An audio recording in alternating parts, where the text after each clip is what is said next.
The following is brought to you in part by a grant from the Foundation for White Well-Being.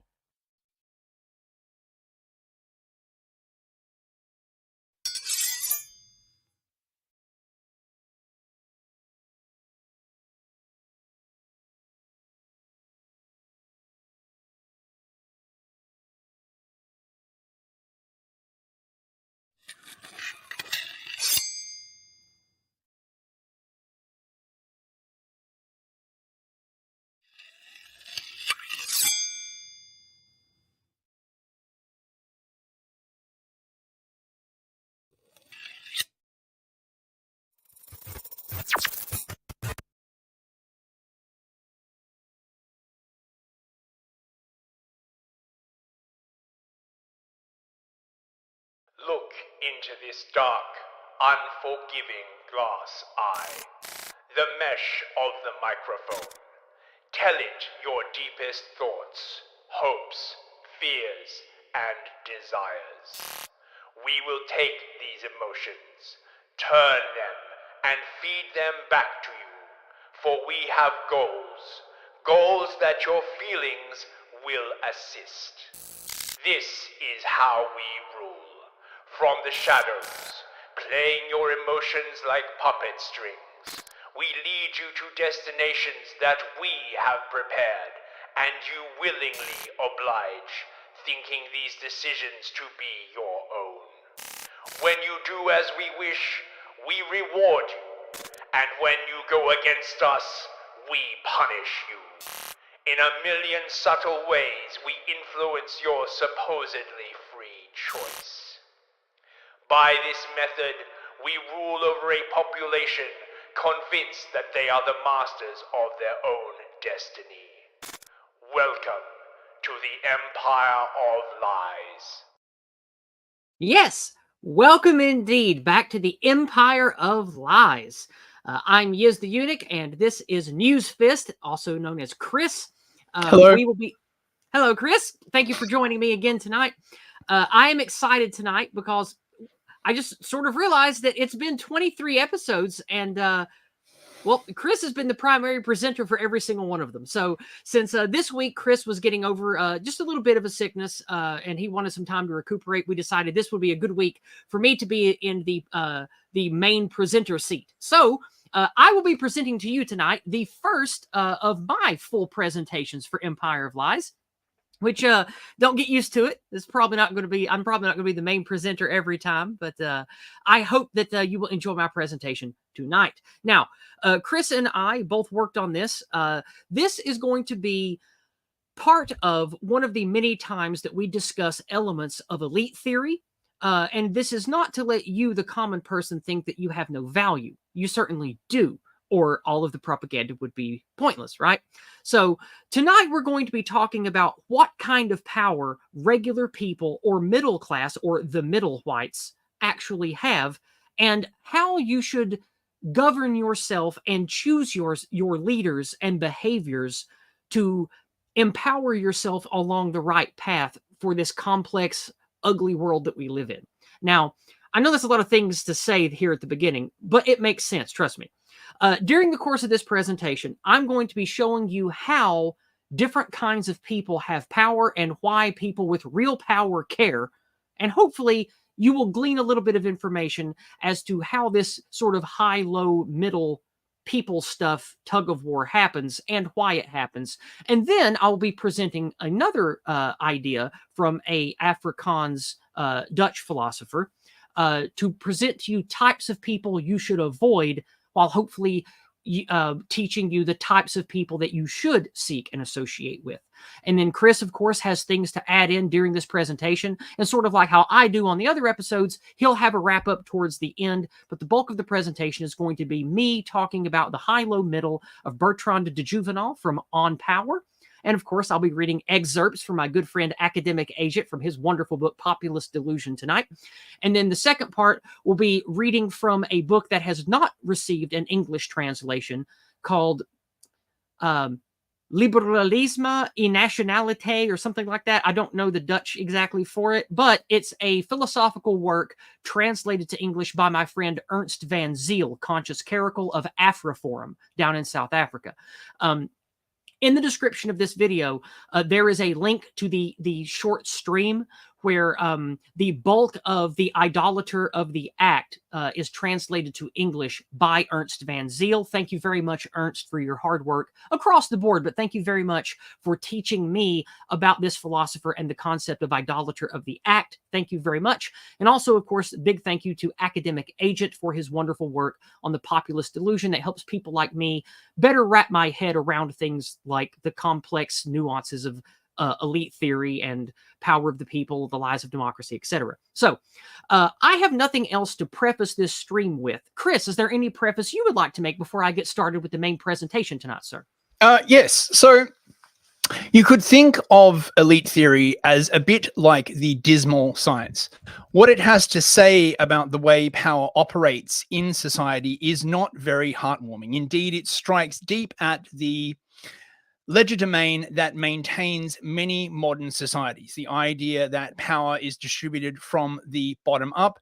But the truth of the matter is, as anyone with eyes can see, is that an organized minority frequently rules over a disorganized majority, and that organized minority's first priority is to make sure that the disorganized majority never coalesces into a force that can challenge it for dominance. Now, although some of us may prefer sort of untrue fantasies and the warm, fuzzy feeling about every little vote counts, the truth of the matter is that elite theory much more accurately describes the way that power actually operates. So it really comes down to whether you prefer the truth or whether you prefer a comforting lie. If you wish to do anything about the situation and distribution of power, unless you are dealing with an accurate model, unless you can understand what is really going on, you have absolutely no hope of either understanding or affecting these processes. And thus, elite theory is an excellent tool for understanding and is also, might I add, much maligned, particularly in academia, because it strikes very, as I said, at the heart of the fictions that maintain Western liberal democracy, which are apart from are really, which we touched on in our pseudo-reality episode. Yes, but these fictions are mainly designed to make the disorganized mass easier to rule over, to give them the warm, fuzzy feeling so that they don't get difficult and get uppity in the face of their rulers. Now, you know, you could argue that all rulership is based on this. Indeed, Pareto basically talks about this. I believe it's Pareto, that every society, every society needs a political formula upon which it is based, a simple rubric, as it were, for why the disorganized mass cleaves to whatever demands are made of it, of the organized minority. So I would encourage you to get into elite theory. As Yiz was saying, Academic Agent's excellent book, The Populist Delusion, is a very, very good summary of elite theory, and you don't have to go to a crappy university and have them lie to you about it. So, and more important for me, and probably important for many of our viewers, it's difficult for me to sit down with a 400 or 500 page book that is written by a brilliant man that uses a lot of flowery language and complex terms. It's a very dense read to read something like On Power by Jouvenel. So that's difficult for me to do. Academic Agent is a brilliant academician. He was a Shakespeare scholar. Well, he is a Shakespeare scholar. And he condenses ideas of all these brilliant men of the past into an easily digestible and easy to understand format. It is a brilliant way to educate yourself. And Academic Agent knocks it out of the park with taking a giant library of complex ideas and distilling them down into a thin book that you can easily read in an afternoon to educate yourself about a lot of the way that power works and how governments and media and things interact together to give us the type of structure that we live in. It's a wonderful read. I can't recommend it enough. So yeah, this is certainly true. Reading Mosca, Pareto, Jouvenel, these are very, very heavy authors. So yeah, check it out. Back to you, Yiz. All right. Well, for sake of time, since I have a lot of things written out that we're going to cover tonight, I'm going to go ahead and just get into the presentation. But before we do, I would like to remind you, Chris and I, much like everyone listening, we don't like to work for free. So if you would like to financially support the work that we do, all the dollars that we bring in for Empire of Lies, Chris and I here split it 50-50. So the money that you give for this stream series, we both share. Tonight, of course, I will be reading the super chats, the paid chats, the donations, the entropies, etc. at the end of the stream, because we want to get through as much as we can. Towards the end of the stream, I will pop up the banner, which is this little guy right here, to remind you to get in your paid chats for us to cover. And the way that you can support us, you can send on Cash App that I'll get on the phone. You can send short messages on PayPal as well. You can send hyper chats on Odyssey, rants on Rumble, but I prefer to get paid chats on Entropy. Entropy is the pinned comment over on YouTube, and I realized I forgot to pin the Entropy comment in Rumble again because we couldn't do that until recently, so I always forget. So I'm going to do that right now before we get started. I do prefer to get paid chats via Entropy. They are a Canadian company that is dedicated to free speech and helping dissidents be able to get each other money. They are good people and they have excellent customer care, and I work directly with them.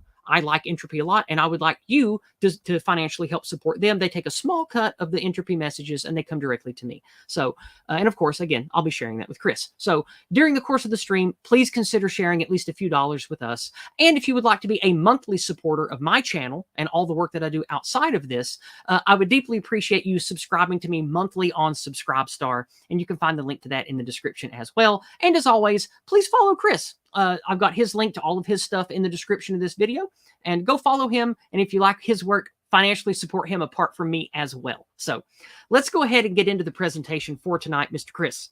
And we don't have any visual aids yet, so I'm just going to speak here. One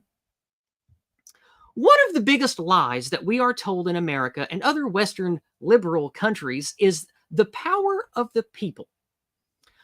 This lie we are taught from history books, educators, and entertainment media. We are bombarded with fiction, movies, video games, comic books, which show us plucky heroes leading the masses to victory over the evil power structure, fighting the man, so to speak. The lie here is subtle and dangerous. While it's true that regular people can influence culture, the subtle lie is that real power is generated from the bottom up, from a will, from a desire of disorganized people, of disorganized groups of the common man, or, easily said, the people. The dangerous part of this lie is that it creates an illusion of a mind, a singular mind or will of the common man that can rival an organized ruling regime which already holds most of the cards. Everything in history shows this to be false. The common people, or plebs, is short for plebeian, we do not share a single mind or will on any topic, nor do we have the capability to act as one like the ruling regime can. They are not all one, but because of their connected power structure and control of media and hard power, they are able to act as one when necessary. The disorganized, low information, high time preference masses do not act as a single entity with a single mind and will. They are more akin to an armory of weapons or a mechanic's toolbox. They are of great usefulness, but must be wielded by someone of means and desire and applied towards a purpose. Even the greatest tool or the sharpest of swords is useless until a skilled operator takes it from the shelf or draws it from the scabbard. With that being said, it is important to realize that regular people can influence real power, the ruling regime. They can influence their local communities through organized action and force real power to take notice. This is not the realm of real power, however. Sovereign is he who makes the exception, of course. And despite how influential a local man becomes, he is still beholden to the laws and punishments of real power. So while not sovereign in the power sense, regular men can achieve lesser power together, but only if they organize and are of a shared mind and will with proper leadership. So my presentation tonight is to help you understand the basics of how real power is organized and how different tiers of man interact with the common man and what the common man can hope to achieve. What kind of power and influence can you achieve as a regular person, and how you can hopefully avoid agents of real power and the agents of chaos, which will seek to wreck the things that good men try to build together. And the best place that my mind went to start all of this was Bertrand de Jouvenel's dense book on power, specifically his explanatory model of how the never-ending power struggle in human culture operates.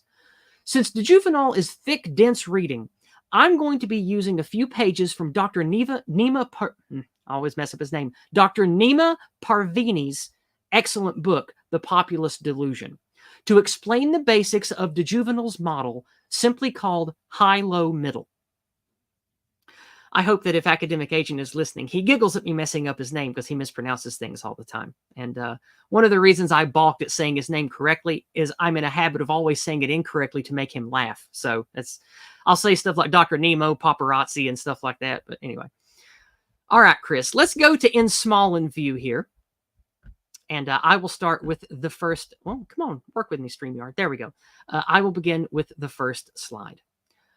This is, of course, from Dr. Nima Parvini's book, The Populist Delusion, on Bertrand de Jouvenel's high-low-middle. While the high and low categories, meaning the powerful and the common man, the pleb, can easily be understood, the high as the central power is the central sovereign power, and low are the lowest strata of the great mass of people. The middle requires further elaboration. Here there are some complications and nuances that are not readily understood. We cannot confuse the middle simply with middle class. Next slide, please.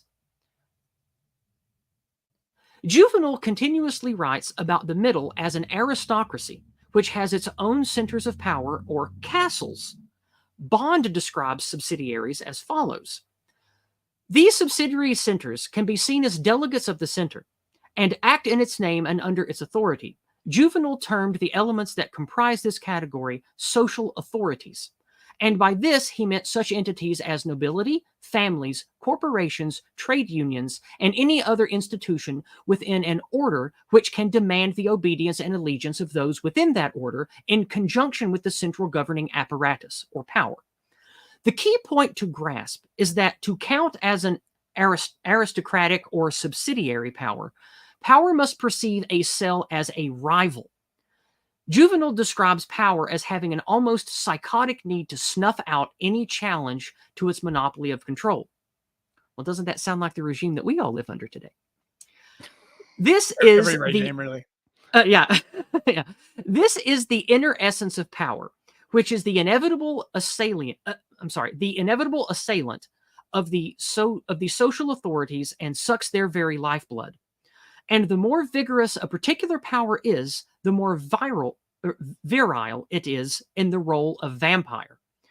Power has a jealousy of any and every command, however small, which was not its own. Power could not tolerate such independence. Let's go back to In Big in View. The high-low-middle model from de Jouvenel can be explained as follows. The powerful weaponize the powerless against those who lack real power, but have the means and cultural influence which one day could become a counterpower to the current power. Business owners, successful entrepreneurs, and unions of skilled laborers are good examples of this. These people, especially when aligned along the lines of race, ethnicity, religion, can manifest strong bargaining power against the current regime. Ergo, the powerful hates this middle tier, or these middle people, who can influence or disrupt the desires of those who hold real power. What needs to be snuffed out, then, in accordance to the anti-white power structure? Well, God and church, of course, first of all, self-sufficient communities, and I would argue that the major reason behind why the powers that be in the modern era have shut down American manufacturing and materiel production. These things, being on American soil, give American whites some measure of bargaining power and self-sufficiency. That's a clever way to obviate the power of unions without directly attacking the unions themselves. You simply remove the industry around which these unions form, and communities of professional laborers begin to evaporate, don't they? if I might just quickly interject, I think there is also a very healthy dose of just trying to undermine the self-sufficiency of peoples. And look, those who are hungry are always desperate. Those who are desperate are easy to control. I think that there is quite possibly a much more sinister sort of Bolshevik turn to this, to just try and starve and impoverish people into submission. Indeed. Moving back to the presentation. This is why in the last century, we've seen a strong push to break up multi-generational family units, corrupt Christianity, either break apart or subvert unions, and promote ideals to the American people which dissuade white people from having any sort of unity. Hypersexuality, individualism, atheism, multiculturalism, all the other anti-white isms. These have been forcibly injected into our culture for generations, specifically to prevent this middle tier of citizen from manifesting power. The infamous DIE policies of corporations today are also part of this, because the anti-white oligarchs know that their brand of diversity forces workers to have the opposite of unity, which obviates the fundamental element of a workers' union.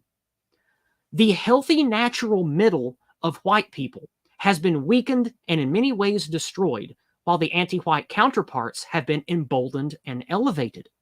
I will cover this more in our future episode on bioleninism, but we have seen professors, business leaders, church leaders, and politicians who embrace white erasure and the anti-white mind poison as both a religion and a modus operandi rewarded for their decrepit beliefs and actions, while those who aren't anti-white enough to please this anti-white regime and its anti-white oligarchs are removed or dropped down in power and station. All right, Chris, let's go back to in small and view. Okay, I have a comment on that. Oh, well then Yes. we can stay in big and view if you prefer while you That's talk fine. before we move to this. Okay. So these rival centers of power used to mostly be spread between nations. But now with the advent of multiculturalism, these divisions now exist inside nations themselves. The clear goal of the regime is to engineer a position similar to that which Britain enjoyed before World War II, where it would act as a balancing power. Britain would ensure that a balance of power existed by assisting or maligning two separate power blocks to ensure that whichever bloc it threw its weight behind could not help but be victorious. The organized elite which rule us now are making a similar play, but based upon racial identity. This is why they want to make sure that whites become merely another minority group, one out of many, so that they can accomplish any goal by simply allying themselves with whichever bloc serves their immediate interest. While the regime is backing such a group, their power will grow. Nothing they do will be countermanded. Whatever they do will be excused by the media, and their signals and grievances will be amplified to the whole of society. Black Lives Matter was exactly this dynamic in action. However, as soon as the goals of the regime change, for whatever reason, the favored group will be once again demoted to just another client group, their activists will be ignored or arrested, their grievances demonized, and their actions vilified. And you can see this happening very, very clearly with all the BLM types who are now supporting Palestine and are shocked at the power, the exercise of raw power that is being directed at them, having previously not realized that the reason they were free to run riot was because they were fulfilling the wishes of the regime. Right. And now that they're not, shocked Pikachu face. Yes, a most shocked Pikachu face. Most yes. shocked Pikachu face. Yes. Okay. Move to the next slide, please, and we will continue with the presentation. Okay. Yes. Now let's go back to the populist delusion and see what de Jouvenel and Dr. Parvini have to say about the influential middle tier of people and how power treats them, or should I say treats us whites. However, there are two groups that Jouvenel discusses who are missing in this tripartite model: the middle class in general and a group we might call the newly elevated bureaucrats. The middle class in general, who include people that are independently wealthy enough not to need the state, but who do not command power sufficient to be an aristocrat, form the upper part of the governed. We might call this class the petite bourgeoisie, or we might call them kulaks.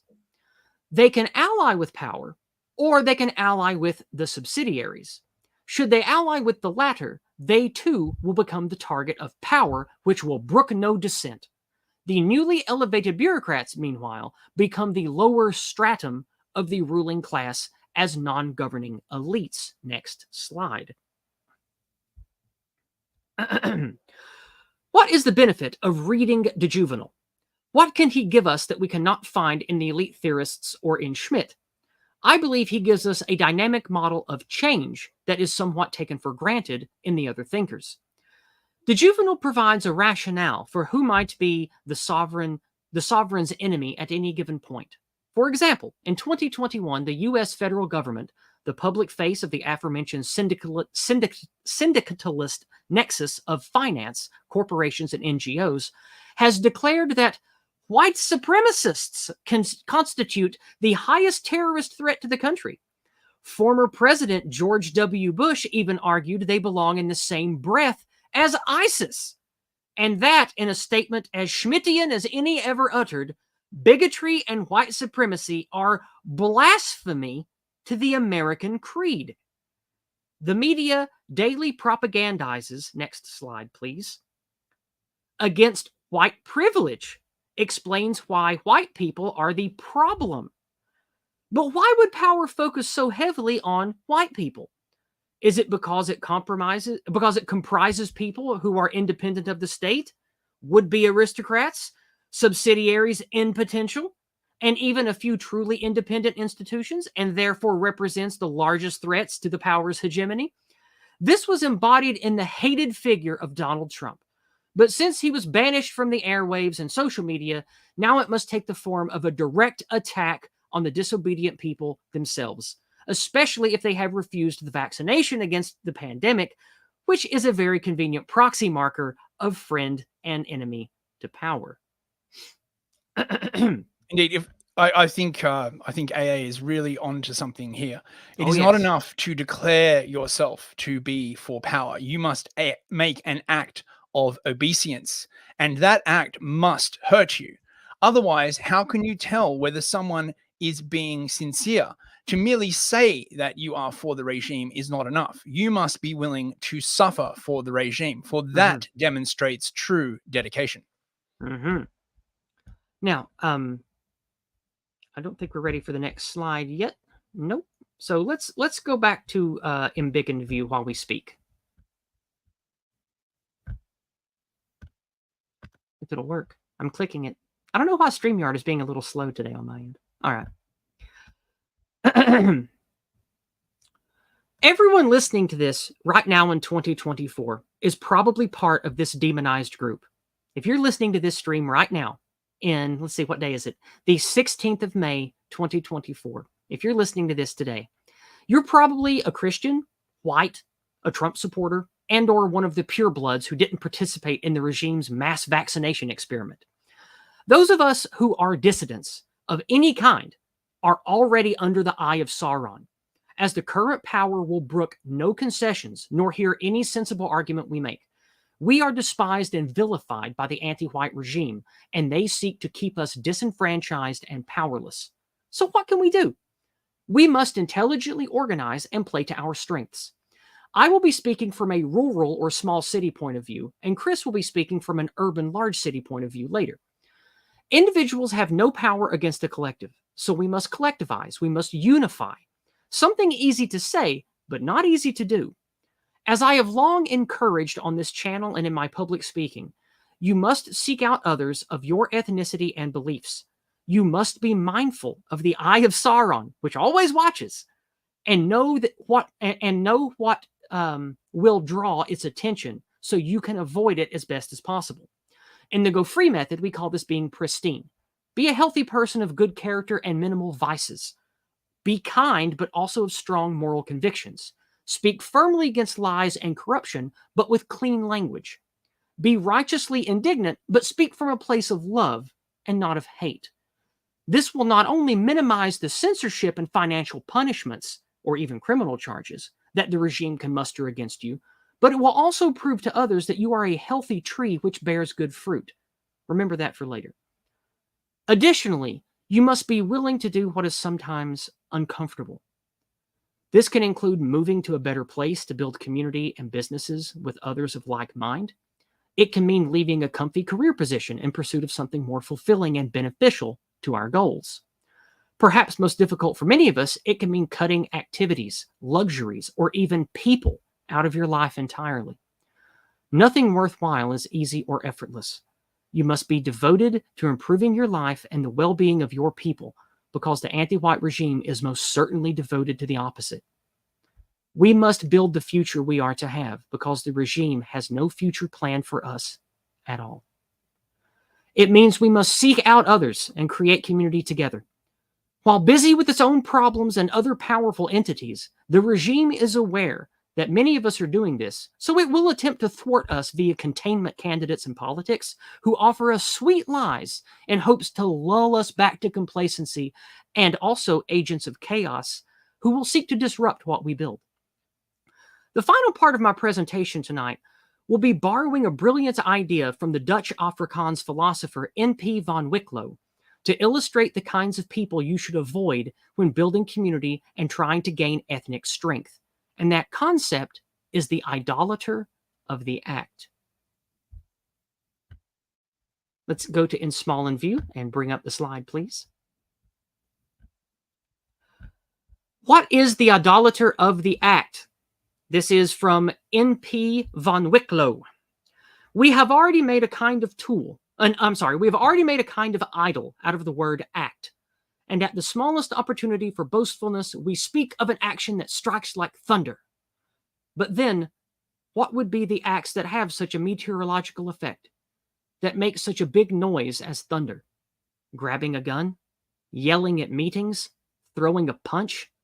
Those who believe this are truly lost.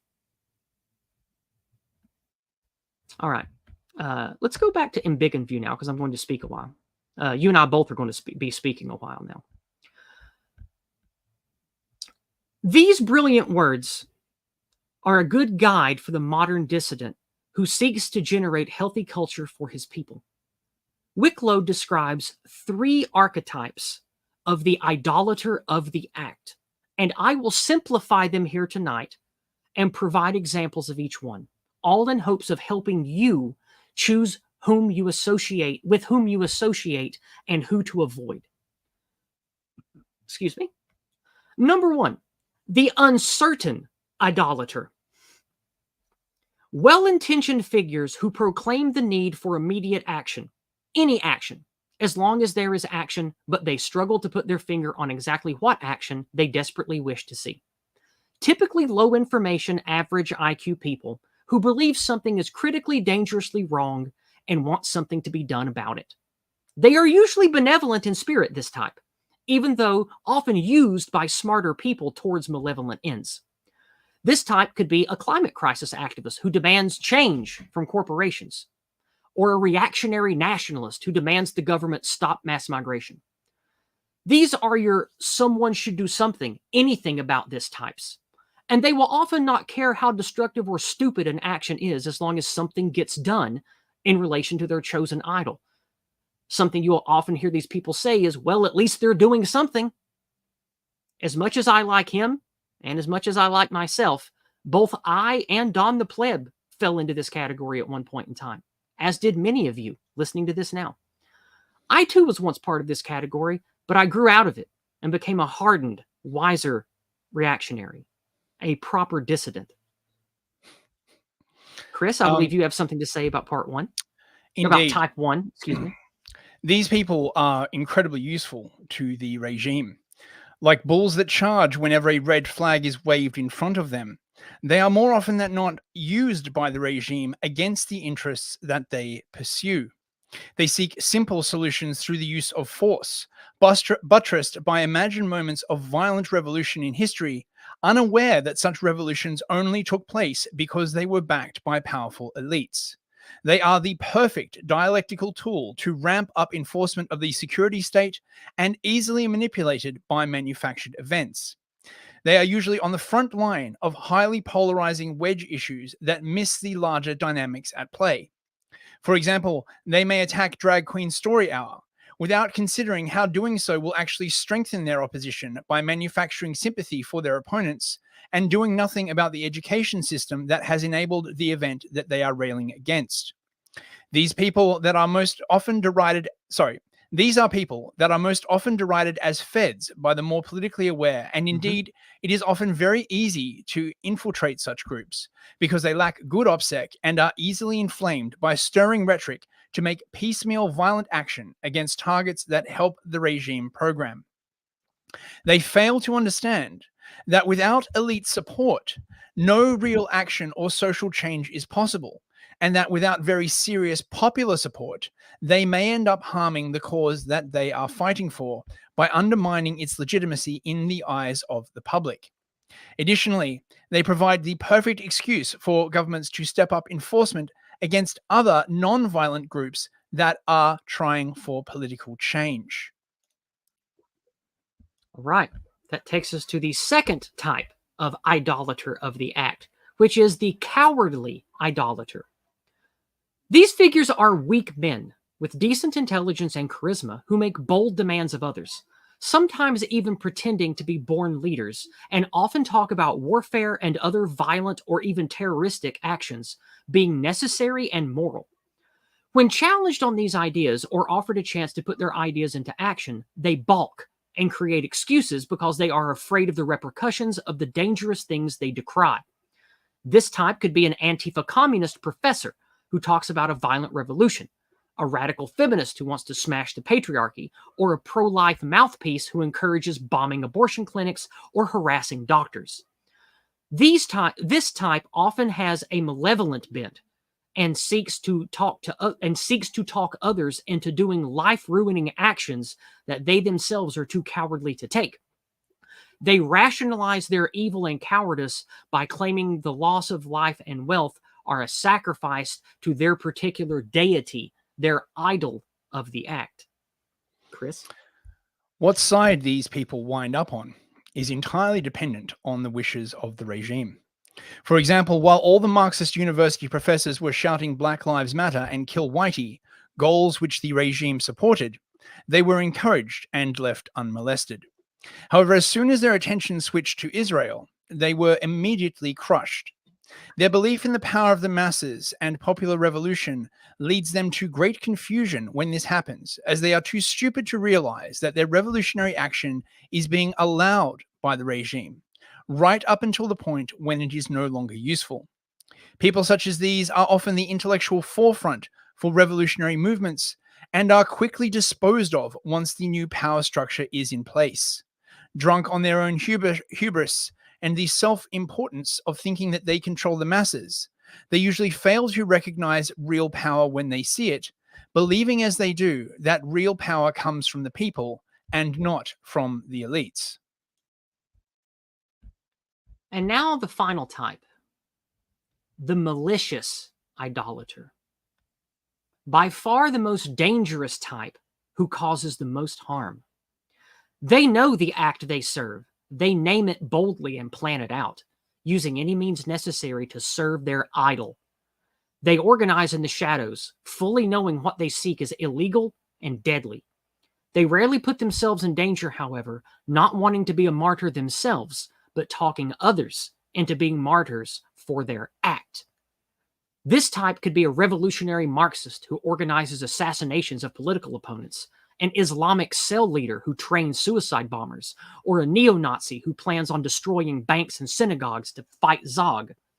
They are agents of chaos who truly do believe in their idol, their act, will bring change regardless of how bloody or violent, and they view this as a necessary sacrifice. The blood spilled to them is not just necessary, it is a glorious offering to their deity. Chris? These are the really dangerous people. The Bolsheviks, the Islamic terrorists, the power behind a popular movement, they can be part of an elite or counter-elite. Unlike the first two examples, they lay steady, methodical, long-term plans for objectives that they never reveal to their followers, since their followers would never go along with the real plan. These people understand power well, and they wish to grasp power for themselves. They are not caught up in the idea of popular legitimacy. For such people, the masses are just a tool to be used and then discarded when necessary. To them, the masses are like children, fed comforting lies, but unable to form the long-term plans and bloody will that will ensure a true transfer of power. The sad thing about revolutions is that it is this group of people who always wind up in control, who promise the world to their followers only to abandon them. They are never on the front lines themselves. They will tell their soldiers that they will go to heaven, that they are acting for the will of the people, or whatever political formula will motivate their young followers to carry out their acts. But these followers can never see the overall plan because overwhelmingly they are drawn from the uncertain idolaters, believing that their singular act of violence will bring about the glorious revolution. Indeed. What we can learn from von Wyk Louw is that there are dangerous people, good-hearted people who are misled, and stupid, violent, malcontent people who will lead you astray, lead you to ruin, even if they're good-intentioned. And oftentimes, those who will encourage you to associate with movements, protests, or even illegal or terroristic things, they know what they're doing, and they will lie to you with honeyed words to sacrifice you on the altar to their act. Now, there is no easy medicine that I can prescribe here. You have to do your best to take this knowledge and apply it. Pay attention to the actions of people that you want to associate with, or men you might even follow and call leader one day. Judge them by the fruit that they bear. Whether stooges in politics or passionate rabble-rousers behind closed doors, we must be ever vigilant against idolaters of the act, lest they lead us to failure and thusly to ruin. Be observant, cautious of others. Choose both your comrades and your leaders very carefully. And I will close with this. Let's move to us in Smallin, Mr. Chris. As we've learned from the good book, Matthew chapter 7 to be exact, I told you to remember the fruit. We will know them by the fruit they bear. This is Matthew 7:15-20 from the King James Version. Beware of false prophets, which come to you in sheep's clothing, but inwardly are ravening wolves. Ye shall know them by their fruits. Do men gather grapes of thorns, of figs, or thistles? Even so every good tree bringeth forth good fruit, but a corrupt tree bringeth forth evil fruit. A good tree cannot bring forth evil fruit, neither can a corrupt tree bring forth good fruit. Every tree that bringeth forth not good fruit is hewn down and cast into the fire. Wherefore, by their fruits ye shall know them. And let's go back to In Big and View. That is such a great quote, I gotta say. That's what I want you to take away from this tonight. You listening to this, unless you happen to be perhaps Baron Trump, and I hope you're listening, you probably will never wield real power, but you can participate with an organized minority of your people where you live to have some sway, some measure of standing power for yourself, your community, your family, your kin, and for your people at large, our civilization, our race. But you must choose wisely, because the regime uses all of its tentacles to weaponize all three types of the idolaters of the act to keep us from succeeding. So again, judge people by the fruit that they bear. And that's the end of my presentation for tonight. And Chris, I know you have something prepared as well, so go ahead. Indeed, I do. I'm going to put up the banner to remind people to get their paid chats in by the end of the show here. Go ahead. So now we have covered the real dynamics of power and democracy. What can you do? As I detailed in my presentation on sixth generation warfare, violence is a losing battle. Most of us are neither stupid enough to be idolaters of the first order, intellectual enough to be idolaters of the second, or malevolent enough to be idolaters of the third.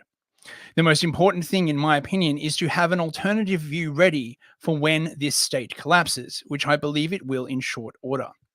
The political formula that it relies upon is highly unstable, and it will either course correct to something more reasonable or tip over into revolution. And I believe that one of the big problems that the current political formula has is this crazy reliance upon 2030. For some reason, they have made this their fixed point, their pole star. And this is making their rule extremely brittle because they are unable to move this date for whatever reason. Normally, when they encounter problems, the smart regime, the smart political operator will give ground, will move back and re-coalesce. The more immovable points that a regime has, the weaker they are, as they will be forced to proceed forward when they should go backward and regroup. For those of us who live in highly urban, disarmed areas, the best course of action is probably to build networks of people that you can trust. Stay away from the crazy, the violent, those who long for bloodlust and revolution. All they will do is get you targeted by the very forces you are seeking to avoid. In such areas, the vast mass of population works in your favor, as it is easier to hide amongst a mass of people. Even if they bring in digital ID and AI, which they certainly will, such tools are only as good as the people manning them. And as we have seen, the regime is recruiting the highly stupid to run these mechanisms, since only the highly stupid can be trusted not to ask many questions. I'm really talking about the midwits here, actually, like not the drooling morons, but the midwits, the people who the top of the bell curve averaged 95 to 110 IQ. These are the people that completely staff the regime's bureaucracy. And the people as well who vastly overestimate their own intelligence and also vastly overestimate the power and understanding that an undergraduate degree will give them. Government is full of these kinds of people. Remember these three kinds of idolaters. The first will rush to violence, will fed post about things that are merely the effects of the system, not the cause, and thus they will be ineffective. The second will talk loudly about revolution, about how to overthrow the system, imagining themselves in control once the chaos comes. The third kind will gather secretly, run front groups composed of the first and second kinds, and make secret, bloody plans.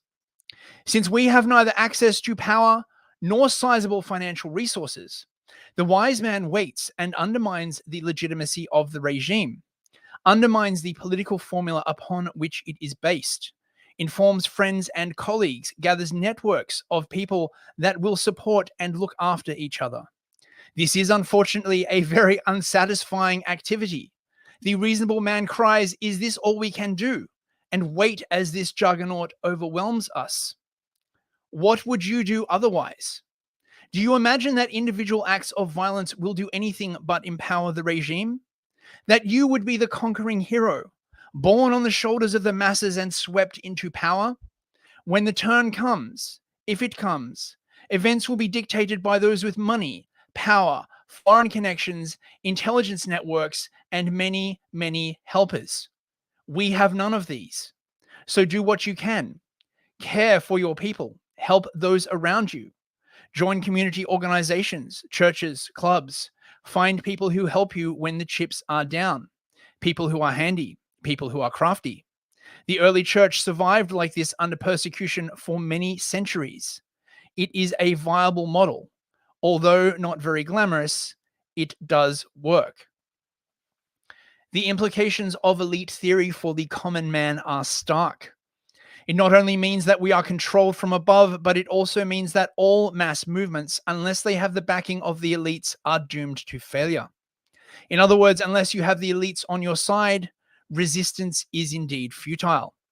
How would you know that you have the elites on your side? Well, it's very simple. The media will be with you. Law enforcement will be light. The government will make excuses for your cause.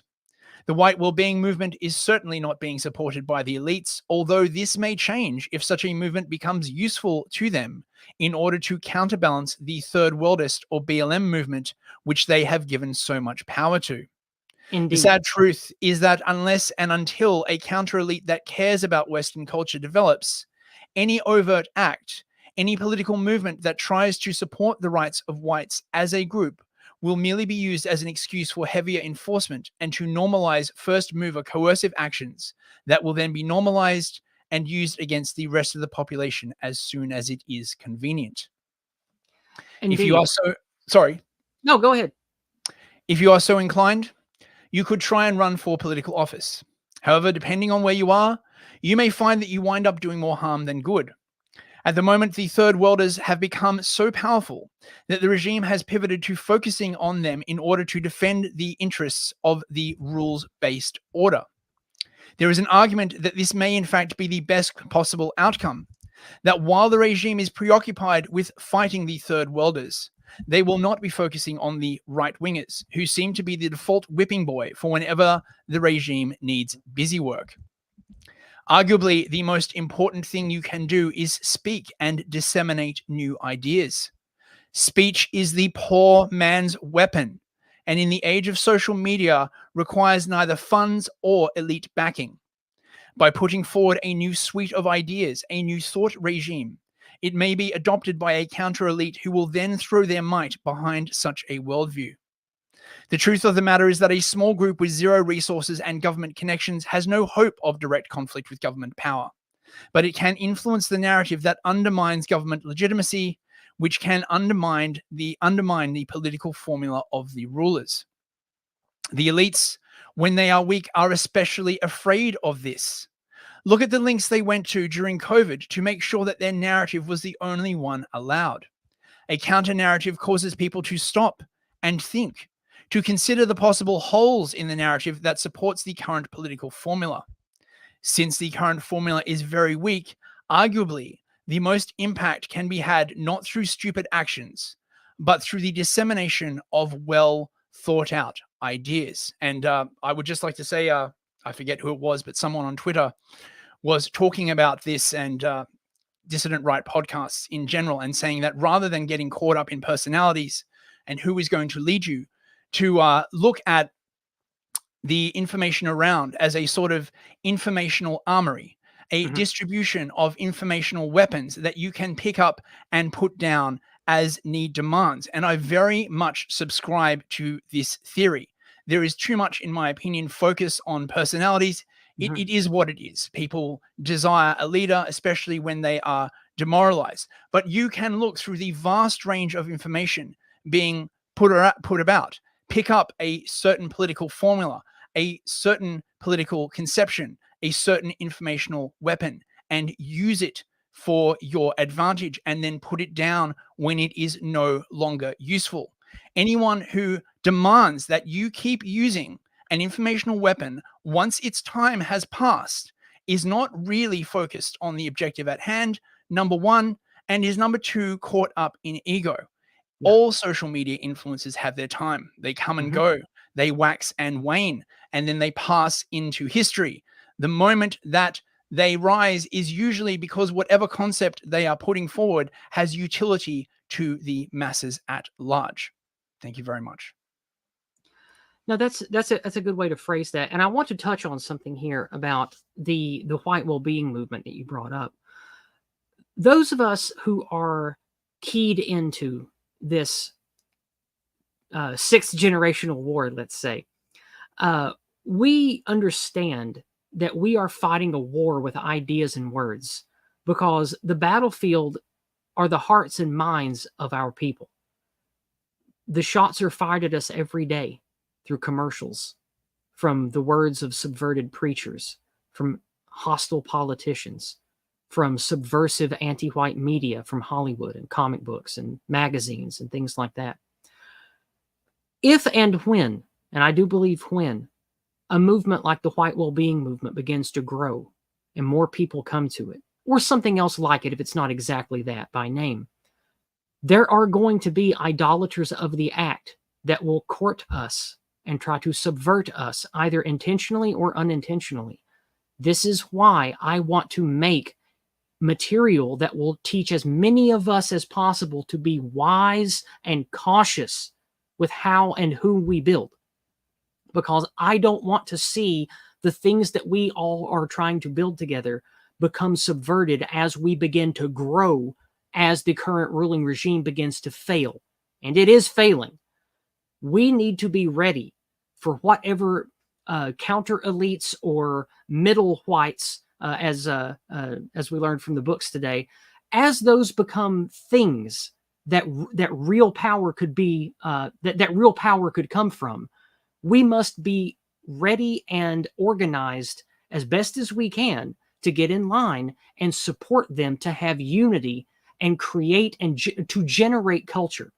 Because survival is not enough. Having the right factual data is not enough, because regular people are not influenced by that. Regular people are influenced by positive emotional culture that makes them happy and feel like what you're doing resonates with them, with their subconscious. This is why it's the reverse of what Ben Shapiro says. Feelings don't care about your facts. And the more that we build with good-minded, good-hearted people that have their acts together and are building together, like the good folks down in South Africa with Afroforum, like Arania or Arania, I still don't know how to say it right. Those people have been working together and policing their own and gatekeeping and creating and generating a culture that draws their people to it, people of their ethnicity, their religion, like mind, ethnicity, all that stuff. It draws them to it. That is how real culture that can nurture and protect us and give us the unity we need as a people to not just survive. I don't want to survive. I don't want to live out in the woods with nothing and be like, oh, yay, the white race survived. That's not enough. We have to thrive. We have to have a real civilization for us, by us. And it's not going to just magically come to us like we talked about a couple of weeks ago with building a balsa wood Hitler waiting for the magic Fourth Reich to appear. Like, don't cargo cult this stuff. This is real life. We have to take it seriously. We have to build together. Can I also point out? Yeah. Beware the utopia. Beware the perfect solution. Although such conceptions are good for motivating the masses, in practice, they never materialize. Look at the Marxists. The entire history of Marxism is them making gains and then discarding those gains because it does not grant them the utopia that they desire. If you are trying to formulate a system, make the bounds of that system, the demands of that system, simple and reasonable and easy to achieve. Do not make the perfect the enemy of the good. It is better to judge the success of a system by how much better it was than what came before, rather than striving for perfection. And another problem, of course, with striving for the utopia is that it enables idolaters of all idolaters, in fact, of all three kinds, to commit all kinds of horrors in the hope that the perfect society can be quickly brought about. Nothing good ever comes about quickly. And it is a truism that it is much easier to destroy a society quickly than it is to build up a new one. So progress is likely to be slow, annoyingly slow. But if it goes in the right direction, I do believe that it is entirely possible that, given the way that the third worldists have risen to power, it is entirely possible that the elites will throw themselves, at least partially, behind the idea of getting some more rights for whites generally, or toning down anti-white hatred. This may not be a perfect solution. You may say to yourself, this movement is merely being exploited by the elites for their own ends, and you would be right. But until you yourself are one of those elites, which is very, very hard to get into unless you are such a person by blood, or you are willing to go through many humiliating rituals, I would not advise it. So I guess what I'm saying is take what you can get, and beware of anyone who tells you that utopia is just around the corner. If we could use something like brainwashing or mass violence or any of that kind of stuff, be very wary of these kinds of people because the results speak for themselves. Indeed. And I think that we'll wrap it up there because this was a full presentation and we still have some paid chats to get to. So I hope you guys enjoyed the first presentation on Empire of Lies of me being at the helm for the majority of the presentation. And I hope that what we shared with you tonight will not only help you think and act better, but you will share that with people, share it with your loved ones, help raise better children to make better decisions so we can hopefully one day have a future and a civilization worth living in again. Now, I'm going to refresh all the sites and see what we have going on here. Let me go and open up all the things, and we will see what our lovely community has to say to us with dollars tonight. What do you say, Chris? All right. All right. No rants on Sounds good. Rumble. Sorry. That's okay. Muted. That's okay. No rants on Rumble. No hyper chats on Odyssey. Nothing new on PayPal. We do have something from June M again, one of our new monthly subscribers, or my new monthly subscribers, forgive me. June M sent us $5, Chris, again on Subscribestar, and says, thank you from a member of the thank you from a member of the despised group of the powers. Well, you're welcome, June. You're welcome. And thank you so much for the financial support. I appreciate it. I'm going to refresh Entropy. I see at least 2. We might have more. Okay, there are 2. Before I get to those, we will read the one thing we got on Cash App from Jason Kuna. He's the No White Guilt guy, the one who started the White Wellbeing community. Glad you're here, friend. For $6, he sends in great exposition tonight. Folk, Tithe, and Kip. Well, I'm glad you enjoyed it. I'm glad that you enjoyed this. I've been wanting to share something like this for a while.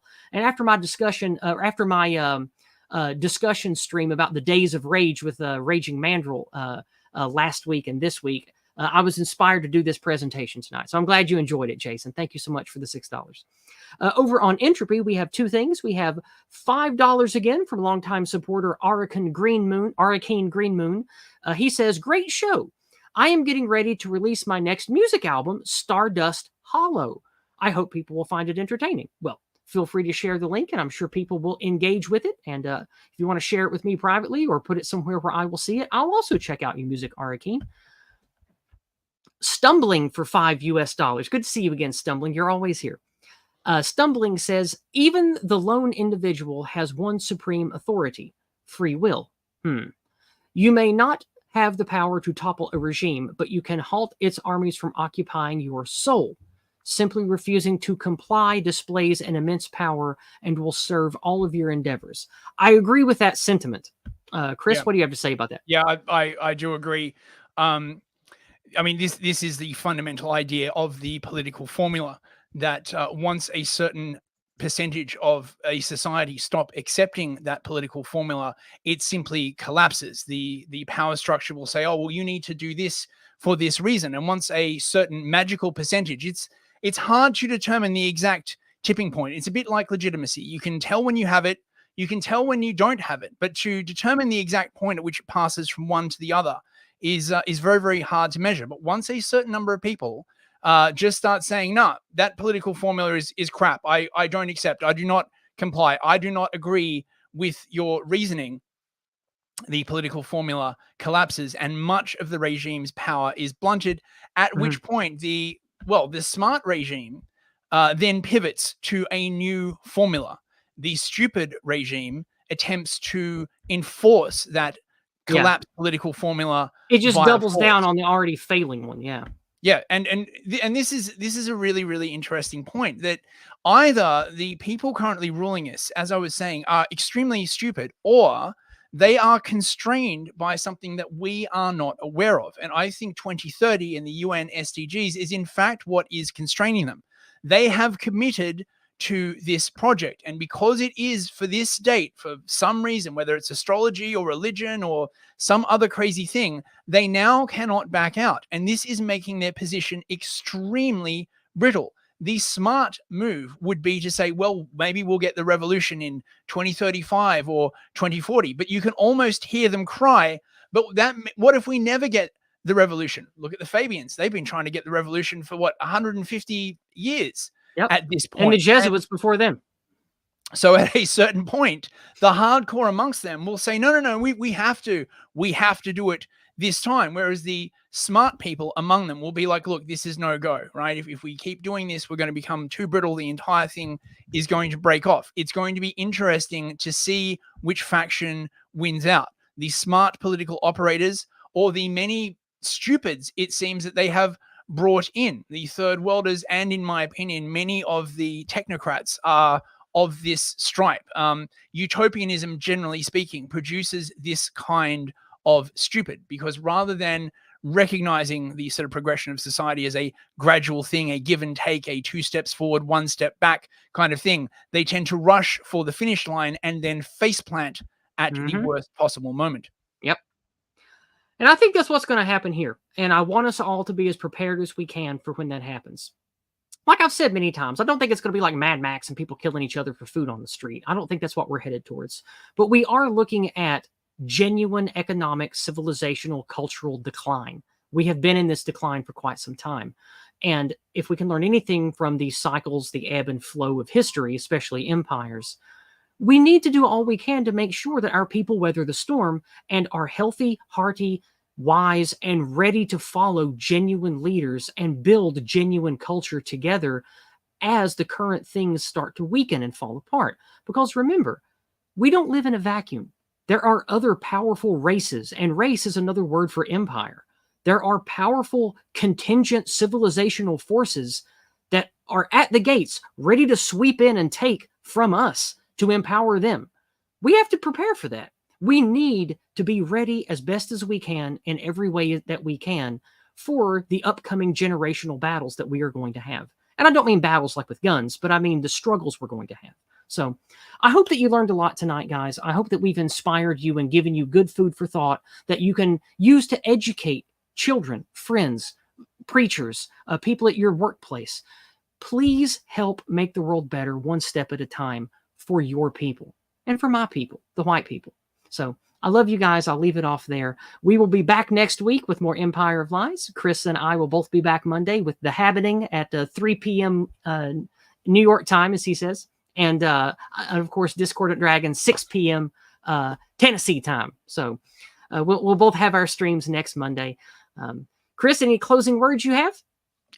No, just thank you everyone for listening. I hope that this stream has like at least provoked you to sort of have a bit of a deep think. That's what we're all about.